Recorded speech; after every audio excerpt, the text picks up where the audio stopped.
Boy, oh boy, we got some interesting stuff to get into in this video, my friends. This is Tony. Hope you're all doing well. We got Neil deGrasse Tyson going viral, and it's kind of interesting the reason he went viral.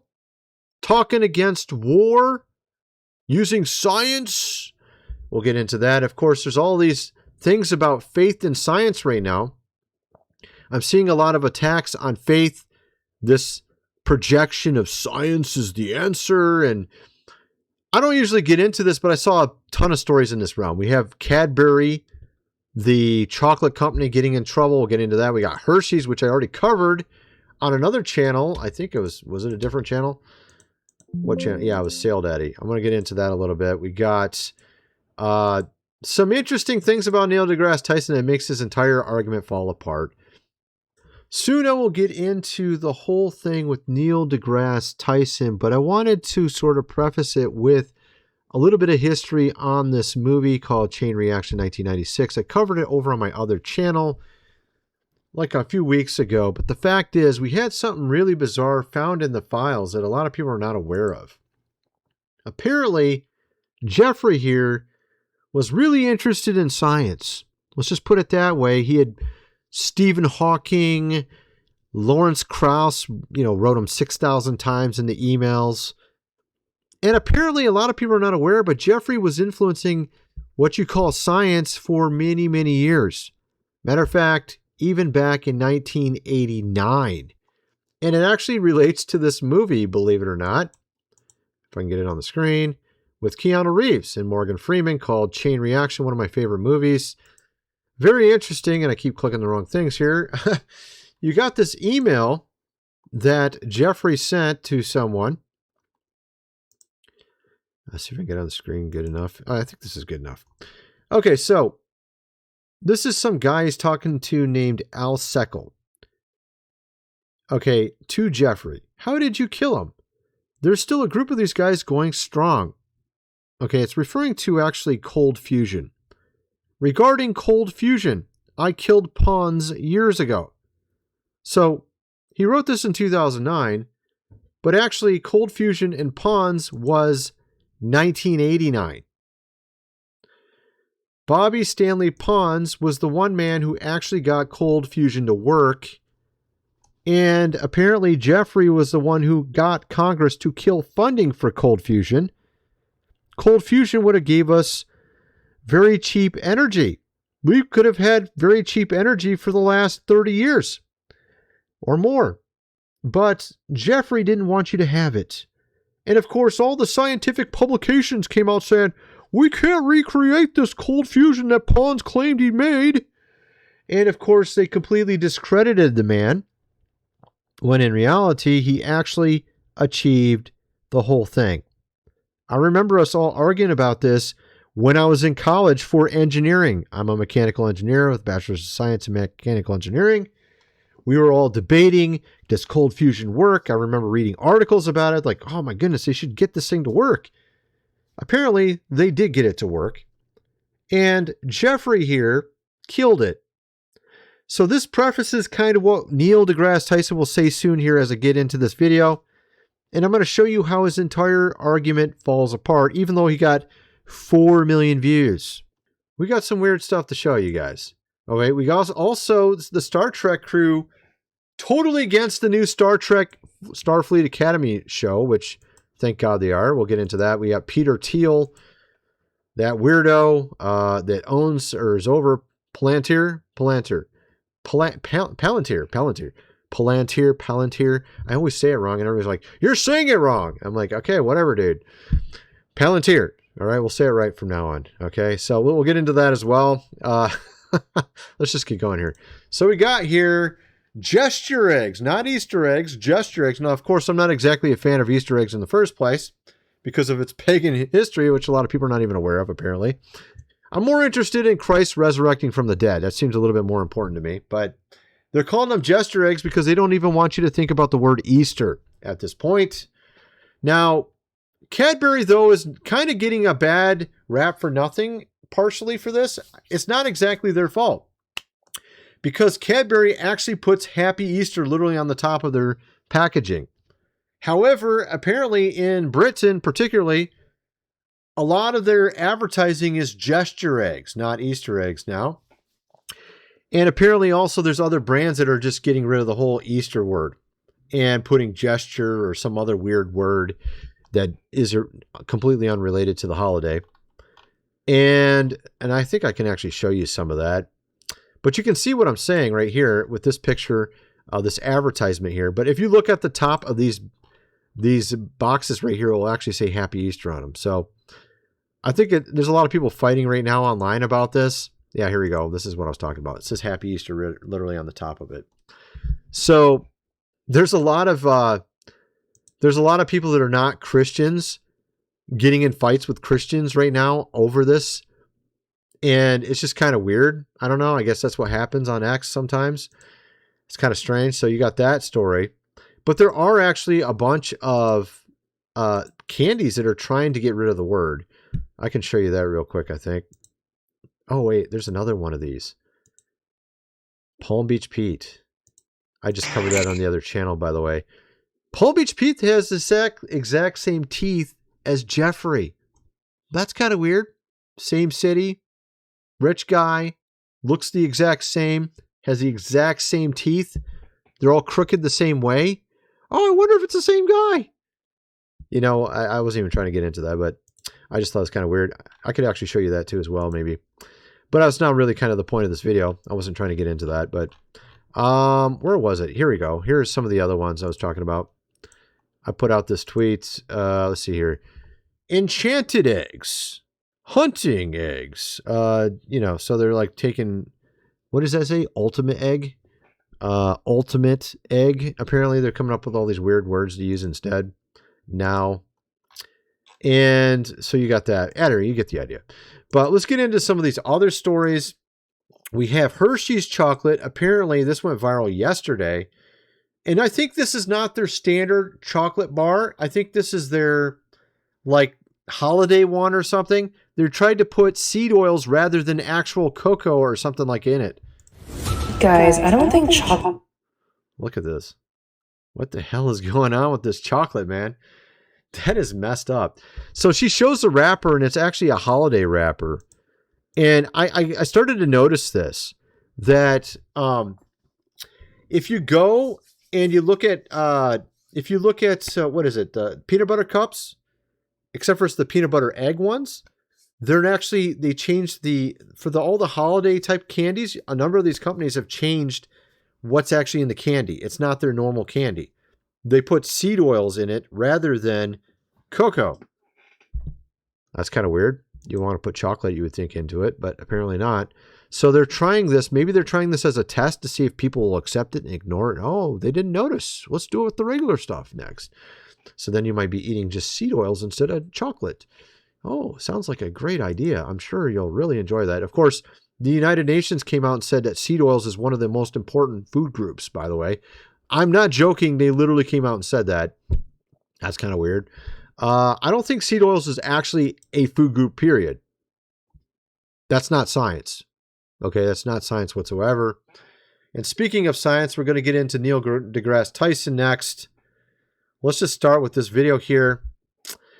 Neil deGrasse Tyson speaking against war. He got 4 million views. Scientists' view of war. And of course, he goes into it talking about how it's not scientific, and he talks about how a lot of the time it comes back to people just being in disagreement and us making more and more powerful weapons, which ironically comes from science. It was Einstein who helped with the nuclear bomb. I don't know why he doesn't think of that factor, but that is a factor from science. So what I'm going to show you here is that science actually is not the way he's making it look. He's trying to make science look like science is cool-headed people that would never have a war, when they actually help out making these ridiculous weapons. I'm a mechanical engineer, okay?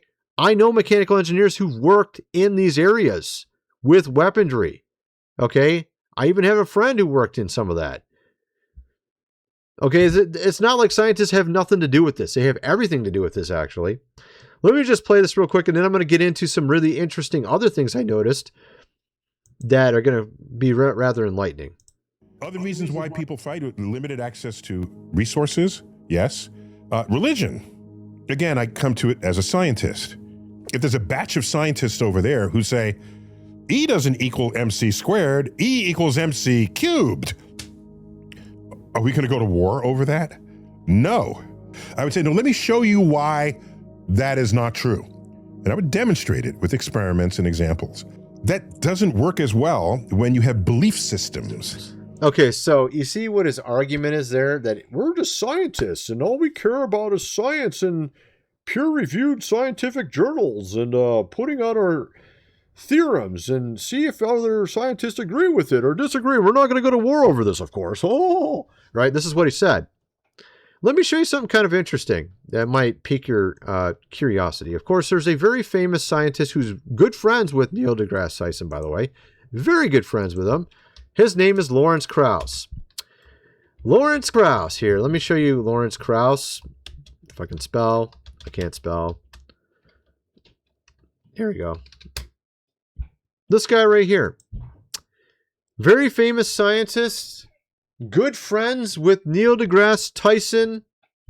And is also 6,000 times in those files from Jeffrey, the guy with the island. Good friends with Jeffrey. Literally talking to him, it looks like almost daily. Literally daily. Apparently, that's not the end of the story. Apparently setting up meetings with Neil deGrasse Tyson, Richard Dawkins to meet up with Jeffrey. Yes, Lawrence Krauss and Neil deGrasse Tyson have a long-standing friendship and professional relationship spanning over 2 decades. And, of course, you got Stephen Hawking. We'll get into that in a second. Morning, Lawrence. Hope you are well. Jeffrey is asking if we could meet with Venter, Pinker, and Dawkins tomorrow. Might you be able to organize? Wishing all the best with your conference. Leslie. So this is the kind of stuff you find in these files. You start to learn that all these scientists were getting their directions from Jeffrey in some cases. It sounds insane. You would think it sounds insane, but guess what? Stephen Hawking went to that island. Stephen Hawking is literally dressed in a dress here. Of course, these files here, these pictures are not real, from what I understand. But there are some real ones. You have, of course, him hanging out with all the fam there. Yeah, actually going, I'm not their family, actually, I'm just joking. But I mean, you get the idea. He was clearly there. Lots of pictures on that particular island. And I mean, there's a lot of other ones. You can go check them out yourself if you're interested. But the fact is, he was clearly there. We have pictures of it. So a lot of these scientists were being influenced by this man over the years.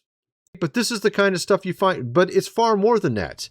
As I covered in a previous video, there's this movie, one of my more popular movies that I love. It was called Chain Reaction. It had Keanu Reeves in it. I think it came out in like 1997 or something. And it was about cold fusion. Keanu Reeves, the scientist who actually perfects cold fusion, makes it work, and then everyone's trying to kill him. What's interesting about that is there was actually a real scientist who did actually perfect cold fusion.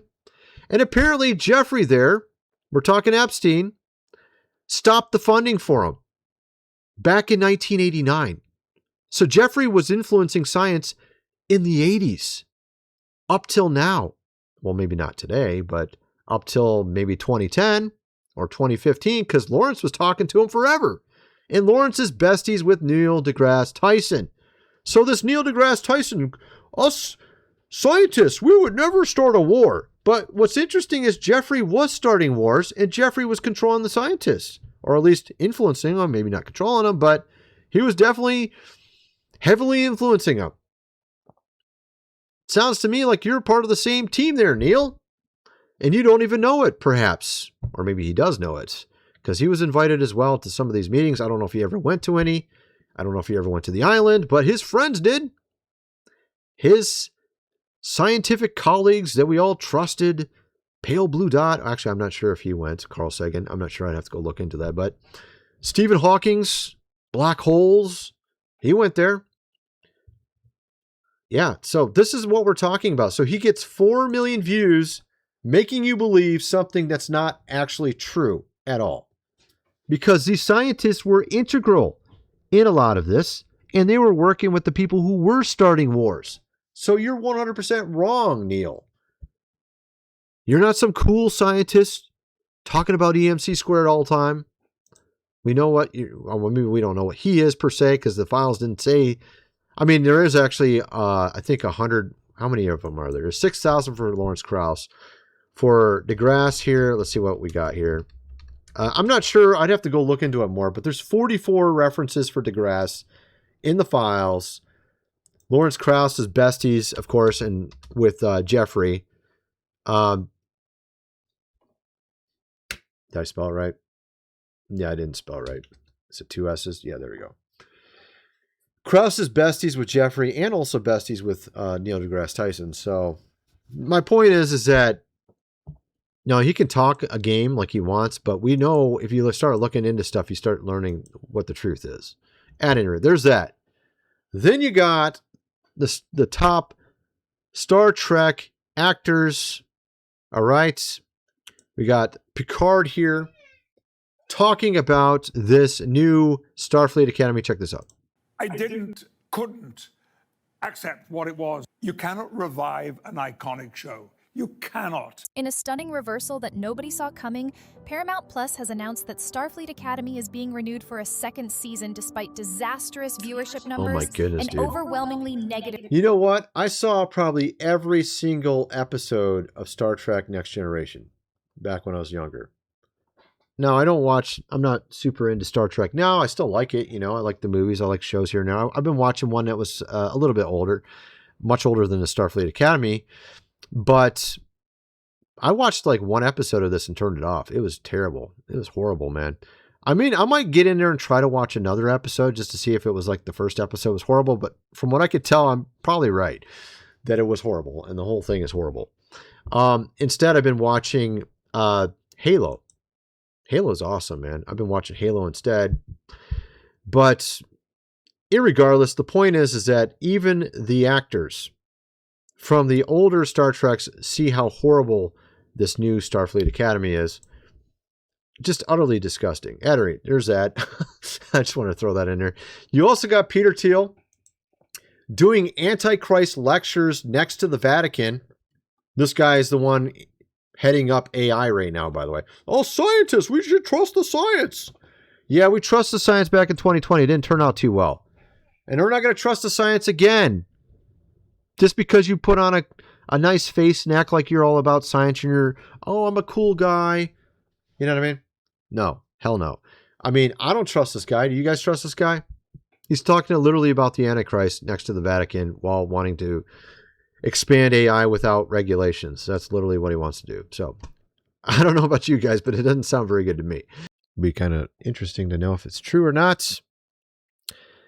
Let me know what you guys think in the comment section below, and thanks for watching.